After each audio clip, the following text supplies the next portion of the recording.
Hi Nick, how are you today? Pretty well. I'm pretty excited. I didn't expect that I would be able to be here with you guys doing this Hill of Grace release. So that's very exciting. It's the most fun thing I've done for a while. That's good to hear. We're not exactly in the same room. We're keeping our social distancing, but in this COVID-19 world, things have changed. But it's exciting for us as well to be able to release Hill of Grace and do a tasting, a virtual tasting together with you. Yeah, it's great, and honestly, I'm thrilled that that we're able to make this happen, and particularly because the 2015 vintage is highly anticipated for this wine for Hill of Grace. So. Should we kick off? Do you want to, should we talk a little bit about the 2015 vintage for you guys? Yes, let's do that. So the 2015 vintage was really almost a perfect, what we would call a perfect season. So we had really beautiful winter rainfall, we had a mild spring, we had quite good set, sort of averagely good set. Summer was relatively mild as well. We had some little heat spikes, but generally it was a mild summer, a nice mild ripening period in autumn. And if anything, it was almost that Goldilocks season where everything was just right. And we were very happy with the colours, the flavours, the aromatics, the structure, the texture. And you could just say it was almost a perfect year. And to have a wine like the 2015 Hill of Grace from that season, we were very excited about when we made it. And now 5 years later, when we're releasing it, we're just as excited, if perhaps not more so. It's beautiful. All right. Well, look, I've got a bottle here. So I see you've got yours poured already. Yes. I'm going to go ahead and open this. So just taking, so this is one of those glass stoppers, so just so that everyone can see that, the Vino lock. So take the little metal cap off and then just, it slips right out like that. So the little silicone stopper that everyone can see there. So there it is, Hill of Grace 2015. I can't even believe I'm holding onto this bottle. So in a season like that, this is, I guess, one of the last things you have to do in the winery is to harvest Hill of Grace. Just about. Hill of Grace. Interestingly, we watch the seasons based on the Hill of Grace picking time, don't we? Yeah, and it's always tuned into Easter. Although this one was picked before Easter. And about a week before the full moon, the harvest moon of Easter. And so Easter, of course, is attuned to the lunar calendar itself. Right. So I guess that's, you sort of, I mean, you can, I guess going into a vintage, you sort of have an idea of when you might be harvesting it or when you might be able to harvest. And what is it about a vintage like 2015 that delivers, an exceptional result in terms of the quality of the wine? I guess it's because it's an unstressful season. So you get that beautiful ripening period where you don't get any stress on the vine and it just builds up in flavour. And I think the tannins ripen up at the same time. And that's a good indication of good quality. And Hill of Grace, just for people that that may not know, it's actually what we're looking at here is a single plot with a number of different parcels. So we've got sort of it's like almost a winemaker's mosaic puzzle to put together for you guys each year. Yeah, I guess 3 or 4 different soil types in this tiny little area.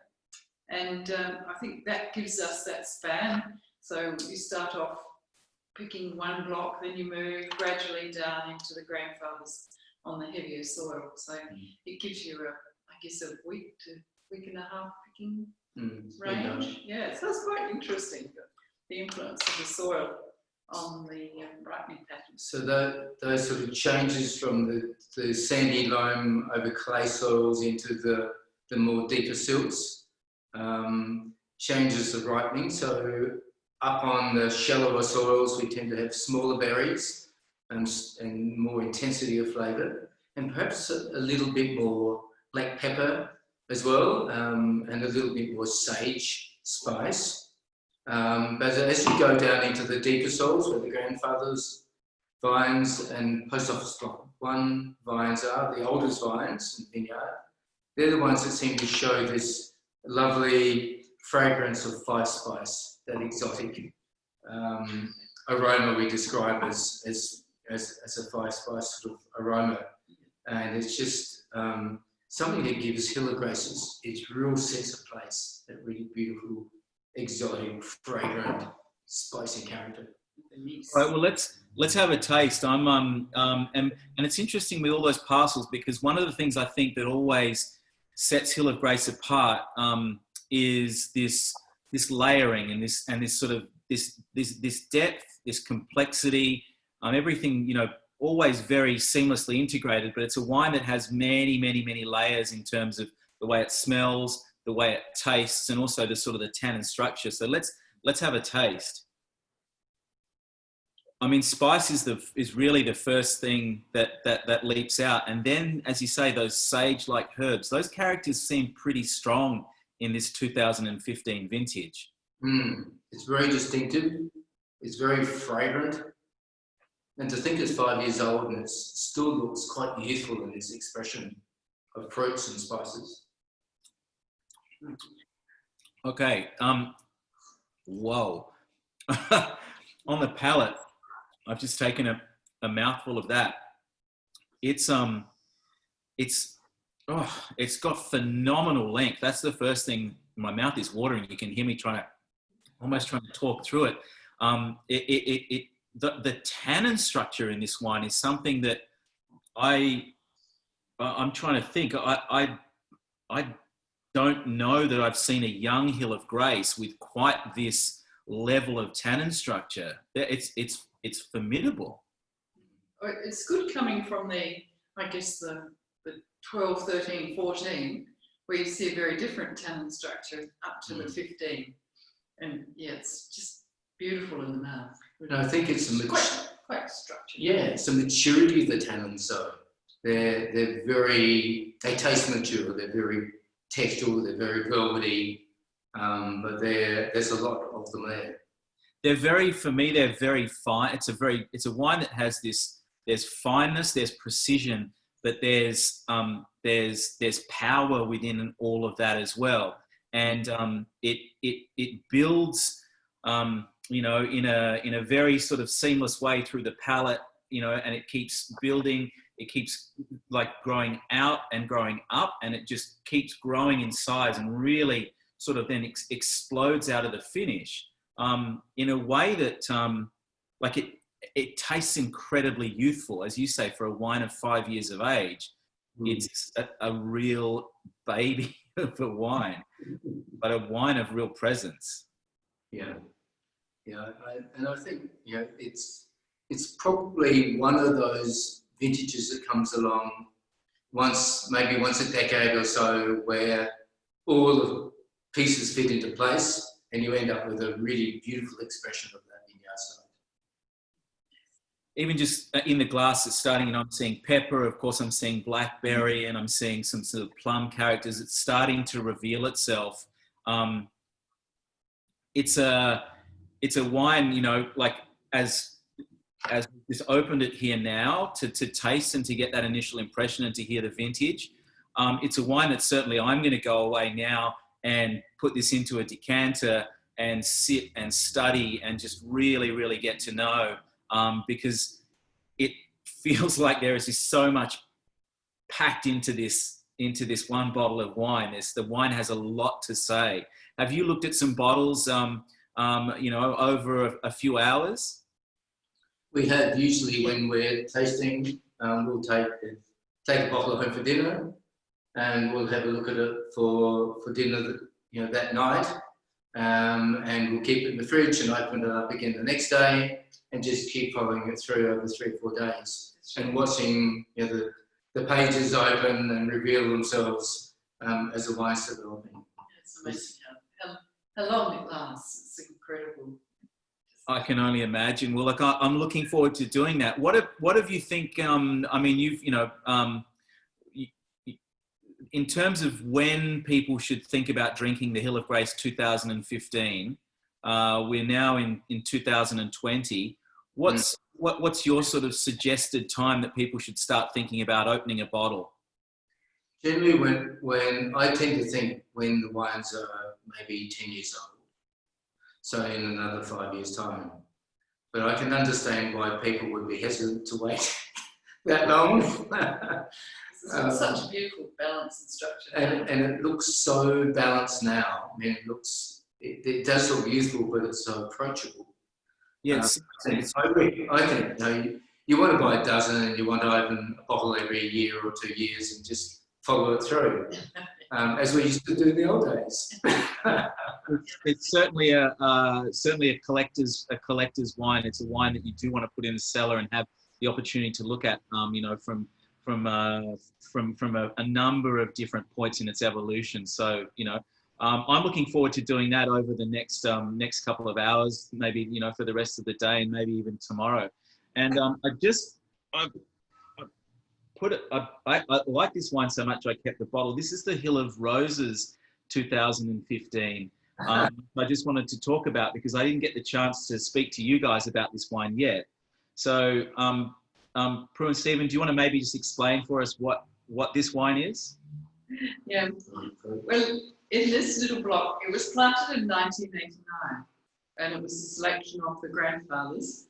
Uncle Lou and I did this selection, and we couldn't wait to actually go through the big sort of selection process. So we planted it in 89, and it was always the young version, and hence it got, Hill of Roses. So it was never put in the major blend, and we had to wait and wait and wait. We're still waiting to put it in the blend. But I think you can see now that it's about 25 years old, 26, that it's starting to build up that lovely 5 spice character. So it came from that red berry, young Shiraz fruit, and it's sort of gradually built up this beautiful evolution of more mature aromas and flavours. So by the time the vines were 10 years old, then you could see that it had potential, and it was too good not to bottle as a separate wine. So rather than blending it away, we kept it separate, and that's how it became Hill of Roses, and named after the Rosenzweig family who ran the post office across the road. So that was the sort of origin of the name. But it has been amazing, because we've been watching these vines get older and older, and basically tick towards midnight when they become potential Hill of Grace material. Well, it's interesting because I tasted this wine it's a couple of months ago now, but it's a wine that I think you can see all of the DNA of the vineyard there, and a very seductive iteration of the 2015 vintage in that vineyard. Very silky, like just such a beautiful wine.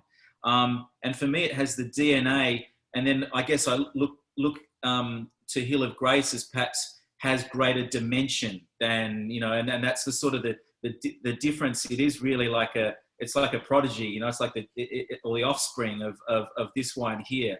So it's I just wanted to put these wines together and be able to reference the 2015 vintage of both, and maybe just touch on those differences, because we've got there are two fantastic wines here. That one, as you can see, is empty. So I did the exercise with this one, but this Hill of Grace 2015, I'm very much looking forward to going back and following through an evolution in glass and seeing how it evolves. So congratulations, it's a fantastic wine. I hope you enjoyed the vintage and the experience, and I'm sure people are going to love the ability to taste it. So thank you very much, guys. It's a pleasure. And we decided to name this vintage, so we named it basically graced by the luminous moon because of that strong association of the lunar cycle and hill and grace picking. So, Yep. yes, cheers. Yes, cheers. Thank you, Nick. Lovely to join you. There you go. Thanks very much. Yeah.